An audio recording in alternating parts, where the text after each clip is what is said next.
Hey guys, welcome to my channel text book. So आज हम chapter 3 को आगे कंटिन्यू करेंगे और आज का जो हमारा टॉपिक है वो है एंडोक्राइन सिस्टम। ठीक है, चलो let's begin. So endocrine system यानी कि इसमें जो हमारे ग्लैंड्स इंक्लूड होते हैं वो डक्टलेस ग्लैंड्स होते हैं और उन्हें हम एंडोक्राइन ग्लैंड्स भी बोलते हैं। ठीक है, डक्टलेस का मतलब है इनके पास स्पेशल कोई डक्ट नहीं होता, जैसे बाकी सब ग्लैंड्स के पास डक्ट प्रेजेंट होता है। अभी क्या काम करते हैं, डक्ट किस लिए होता है? मेनली सारे ग्लैंड्स का जो काम है वो है हार्मोन्स को रिलीज़ करना। हार्मोन्स क्या होते हैं?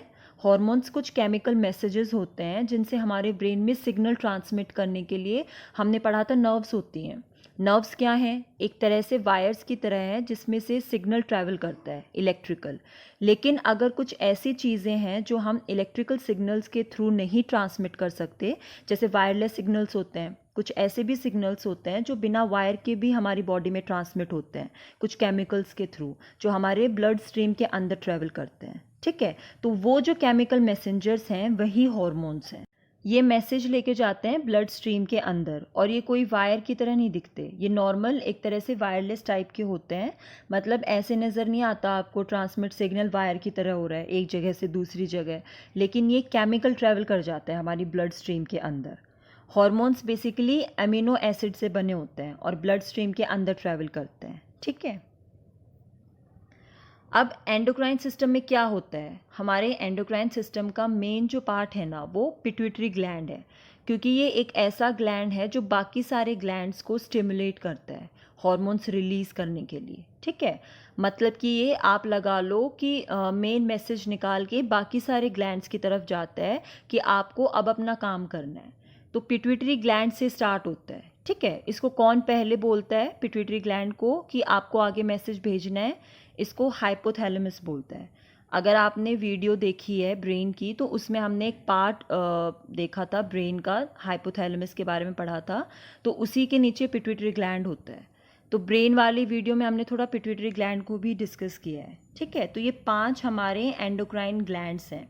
सबसे पहले है पिट्यूटरी ग्लैंड जो हाइपोथैलेमस के नीचे होता है, फिर है थायराइड ग्लैंड जो कि हमारे गले में होता है, फिर है पेनक्रियाज जो नियर स्टमक होता है, फिर है एड्रिनल ग्लैंड जो कि हमारे दोनों किडनीज के ऊपर होता है, फिर है ovary in female and testis in male, इन दोनों को हम गोनैड्स बोलते हैं।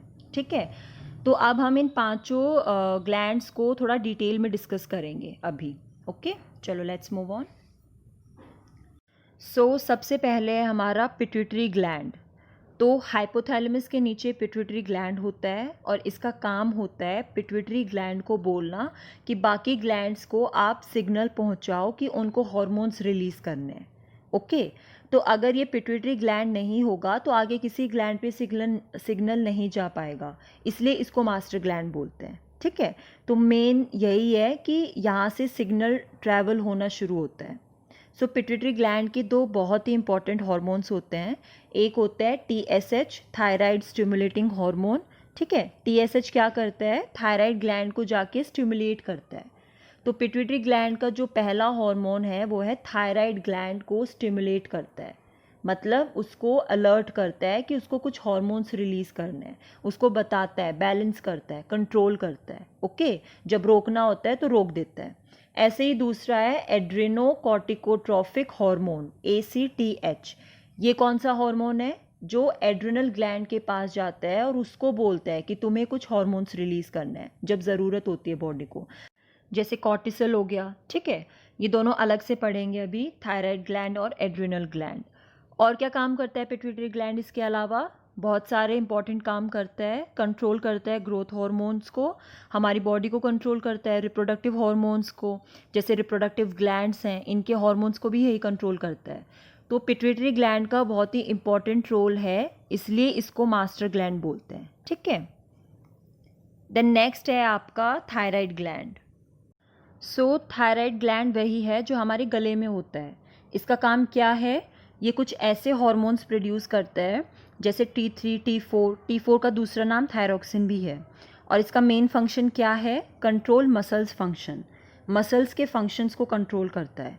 मेटाबॉलिक रेट, बॉडी में जो प्रोसेसेस हो रहे हैं, फंक्शन हो रहे हैं, वो किस रेट पे होंगे उसको, टेम्परेचर, क्योंकि बॉडी टेम्परेचर और मेटाबॉलिक रेट एक दूसरे से बहुत ज़्यादा रिलेटेड है, और क्योंकि मेटाबॉलिक रेट फास्ट होता है तो टेम्परेचर भी फास्ट हो जाता है। और एपेटाइट, भूख को भी कंट्रोल करता है थायरॉक्सिन, ठीक है। और जिसकी बॉडी में ये हार्मोन इम्बैलेंस हो जाता है उसको थायराइड की प्रॉब्लम हो जाती है।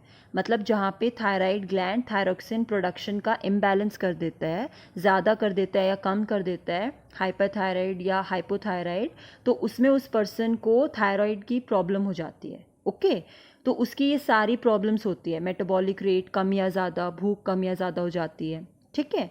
तो ये हो गया आपका थायराइड ग्लैंड। अब आता है एड्रेनल ग्लैंड। एड्रेनल ग्लैंड वो है जो दोनों किडनीज़ के ऊपर बैठे हैं। इसके दो पार्ट हैं, एक है हमारा एड्रेनल कॉर्टेक्स और दूसरा है एड्रेनल मेड्यूला, ठीक है।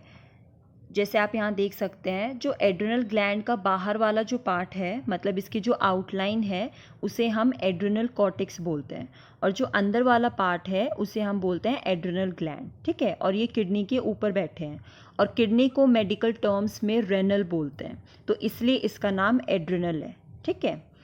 एड्रेनल मतलब एडजेसेंट टू रेनल, मतलब उसके साथ, ओके।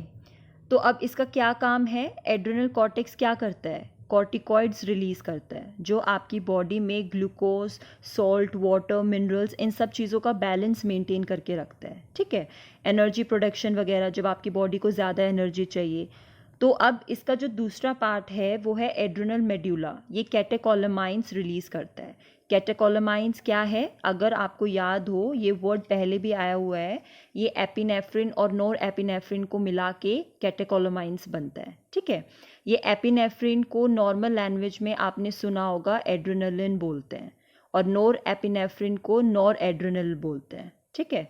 इन दोनों का क्या काम है, ये आपकी बॉडी को किसी भी अर्जेंट सिचुएशन में फाइट करने के लिए तैयार करती है, ओके। तो इसको सिंपैथेटिक नर्वस सिस्टम एक्टिव करता है। हमने नर्वस सिस्टम में पूरा डिटेल में डिस्कस किया हुआ है ये, ठीक है।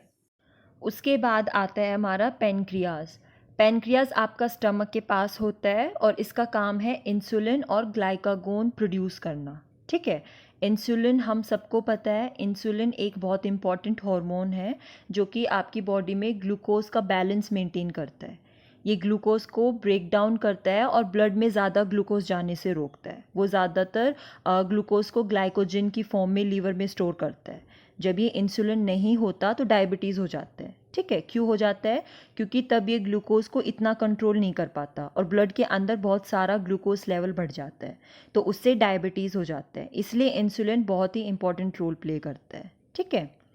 तो अब एंडोक्राइन ग्लैंड का जो पांचवा हमारा ग्लैंड है वो है गोनैड्स। इसके अंदर दो अलग अलग आते हैं, क्योंकि मेल में टेस्टिस होता है और फीमेल में ओवरीज होते हैं। तो ये मान लीजिए दो अलग अलग ही हैं, लेकिन एक ही में आते हैं, गोनैड्स में। तो ये एक हार्मोन रिलीज़ करते हैं जिसको हम गोनैडोट्रोफिक हार्मोन बोलते हैं, और इसे GTH भी बोल सकते हैं, ठीक है। और ये प्यूबर्टी की एज में स्टार्ट होता है। प्यूबर्टी मतलब 10 to 14 ईयर्स की जो एज होती है, जब हमारी बॉडी में सेक्सुअल मैच्योरिटी आने लगती है, ठीक है। तो अब इसमें अलग अलग चेंजेस हैं दोनों के, मेल्स के अलग हैं, फीमेल्स के अलग हैं। फीमेल्स में क्या है, जो दो हार्मोन्स प्रोड्यूस होते हैं ओवरीज के थ्रू, वो हैं एस्ट्रोजेंस और प्रोजेस्टेरोन, ओके। और ये दोनों का ही अलग अलग फंक्शन है, दोनों रिप्रोडक्शन वाले फंक्शन में ही हेल्प करते हैं। मेनली काम इसी का है, एस्ट्रोजन का। प्रोजेस्टेरोन का जो काम है वो थोड़ा सा सेकेंडरी है। एस्ट्रोजन का प्राइमरी काम है कि ये जितने भी सेक्सुअल कैरेक्टरिस्टिक्स होते हैं फीमेल्स में, जो कि आपको देखने में पता चल जाता है कि ये फीमेल है, जो कैरेक्टरिस्टिक्स हैं वो एस्ट्रोजन की वजह से होते हैं। जैसे ब्रेस्ट मसल्स डेवलप होना, राउंड हिप्स होना, फीमेल की जो वॉइस होती है वो थोड़ी पतली होती है मेल से, तो वो जो कैरेक्टरिस्टिक हैं वो सारी चीज़ें एस्ट्रोजन की वजह से होती हैं, ठीक है। प्लस इसका एक बहुत बड़ा काम है, ये मंथली साइक्लिक में, इसको हम साइक्लिक बोलते हैं। तो हर मंथली साइक्लिक में जैसे 28 डेज़ का साइकिल होता है, उसमें एक एग प्रोड्यूस करता है जो कि रिप्रोडक्शन के काम आता है, ठीक है। तो ये तो मेन फंक्शन हो गया। उसके बाद है प्रोजेस्टेरोन, ये सेकेंडरी फंक्शन है। जैसे कि वो यूट्रस की लाइनिंग को तैयार करता है प्रेगनेंसी के लिए, जो यूट्रस की लाइनिंग होती है उसको प्रिपेयर करता है आगे फर्टिलाइजेशन के लिए, प्रेगनेंसी के लिए, ठीक है। वो भी 28 डेज़ का, मतलब ये दोनों मंथली साइकिल में चलते हैं, ठीक है। फिर मेल्स में क्या होता है, इनका कुछ मंथली साइक्लिक नहीं होता, इसमें कंटिन्यूस चलता रहता है। और ये इसमें जो टेस्टिस होते हैं ये एंड्रोजेंस प्रोड्यूस करते हैं या फिर टेस्टोस्टेरोन प्रोड्यूस होते हैं, ठीक है। इनकी क्या रिस्पॉन्सिबिलिटी है, एक तो जो फीचर्स होते हैं मेल्स के, जैसे deepening of voice, heavy voice होती है, हेयर ग्रोथ, बॉडी में जैसे फेशियल मसल्स होते हैं, बियर्ड वगैरह होती हैं, हाइट, वेट, फीचर्स, जो भी मेल्स के फीचर्स होते हैं, ठीक है, वो सारी चीज़ें प्लस प्रोडक्शन ऑफ स्पर्म भी मेनली टेस्टोस्टेरोन का काम है। तो ये कंटिन्यूस होती है, इसमें कोई मंथली साइक्लिक नहीं होता। तो ये दोनों हो गए आपके गोनैड्स। ये पांचवा ग्लैंड है आपका एंडोक्राइन ग्लैंड का। तो ये जितने भी ग्लैंड्स हैं इनमें से पिट्यूटरी ग्लैंड सबसे ज़्यादा इम्पॉर्टेंट है, जिसको स्टिमुलेट करता है हाइपोथैलेमस, ठीक है। तो हाइपोथैलेमस का काम यहाँ पे भी है, ये गोनैड्स को भी स्टिमुलेट करता है। तो पूरी बॉडी एक तरीके से कनेक्टेड है, ऐसा नहीं है कि सब अपना अपना फंक्शन कर रहे हैं। तो पिट्यूटरी ग्लैंड का होना सबसे ज़्यादा ज़रूरी है क्योंकि वो आगे मैसेजेस फॉरवर्ड करता है। तो यहाँ पे आपका एंडोक्राइन सिस्टम ख़त्म होता है। तो ये जो नोट्स हैं इनका PDF लिंक आपको डिस्क्रिप्शन में मिल जाएगा। एंड आई होप आपको सब अच्छे से क्लियर हो गया होगा। अगर आपको वीडियो अच्छी लगी then please do like my video, share it and subscribe my channel. Thank you.